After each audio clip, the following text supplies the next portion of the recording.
अस्सलाम वालेकुम व्यूअर। आज मैं आपको वेनोज़ान टैबलेट पर रिव्यू दूंगा जिसका एक्टिव इंग्रेडिएंट है वेनोफेराजोन। वेनोफेराजोन मार्केट में डिफरेंट ब्रांड नेमों से आती है, जैसा है वेनोजोन है, जिफाजोन है, जैसा और दूसरे ब्रांड आप स्क्रीन पर देख सकती है।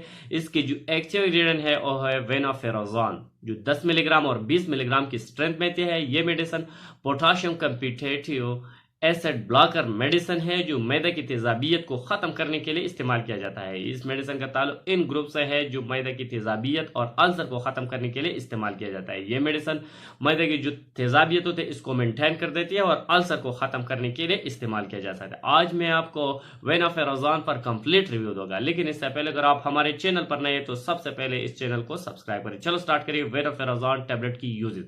अगर इसकी यूजेज को देखा जाए तो यह मेडिसिन स्टमक अल्सर में दिया जा सकता है, जैसा कि अगर आपकी अल्सर की जो शिकायत होती है, मैदे की जख्म की जो शिकायत होती है, इसको खत्म करने के लिए आप इस मेडिसिन का इस्तेमाल किया जाए। जैसे आपको ड्यूडेनल अल्सर हो, पेप्टिक अल्सर हो, गैस्ट्रिक अल्सर हो, जो भी अल्सर हो, मैदे की जख्म हो, इस जख्म को खत्म करने के लिए आप इस मेडिसिन का इस्तेमाल किया जाए। ये जख्म अगर एसिडिटी की वजह से होती है कि जैसे कि आपकी मैदे में तेजाबियत ज्यादा पैदा होती है, तो इस तेजाबियत को मेंटेन करने के लिए आप इस मेडिसिन का इस्तेमाल किया जाता है। गैस्ट्रोएसोफेजियल रिफ्लक्स डिजीज जो होती है, जब तेजाबियत की वजह से आपकी जो खुराक की नाली है वो जख्मी हो जाती है, उसको ख़त्म करने के लिए वो जो तेजाब होती है वो वापस खुराक की नाली में आती है, जिसे गैस्ट्रोएसोफेजियल रिफ्लक्स डिजीज कहा जाता है। इसको मेंटेन करने के लिए, इस किस्म की बीमारी को ख़त्म करने के लिए या तेजाबियत को ख़त्म करने के लिए और मेंटेन करने के लिए आप इस मेडिसिन का इस्तेमाल किया जाता है। जैसे मैदे में अल्सर हो, जख्म हो, तेजाबियत हो, आपकी मसला में ऐसे तरह कोई भी मसाइल हो, तो इसको ख़त्म करने के लिए आप वेनोफेराजोन टैबलेट का इस्तेमाल किया जा सकता है। ये मेडिसिन बहुत बेहतरीन मेडिसिन है।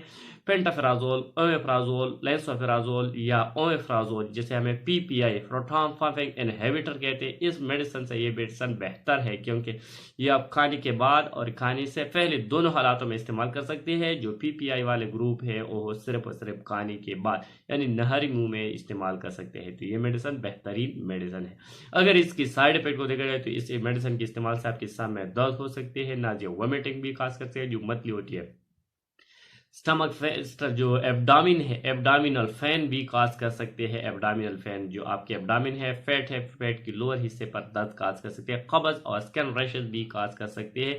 समटाइम्स अगर आप इससे हाइपर सेंसिटिव हो तो एलर्जिक रिएक्शन, खारिश भी काज कर सकते हैं ये मेडिसिन। अगर इसकी डोज को देखा जाए तो ये 10 मिलीग्राम और 20 मिलीग्राम की स्ट्रेंथ पे आती है। तो आपकी डॉक्टर आपको जितनी भी डोज आपको रिकमेंड किया, 20 मिलीग्राम आप दिन में एक ही दफ़ा इस्तेमाल कर सकते हैं। जो 10 मिलीग्राम है वो दिन में 2 दफ़ा इस्तेमाल कर सकते हैं। लिखाने इसके बाद बेहतर है। अगर आप ये मेडिसिन नहर मुंह में इस्तेमाल किया जाए तो ये बेहतर है एज कम्पेयर टू खाने के बाद।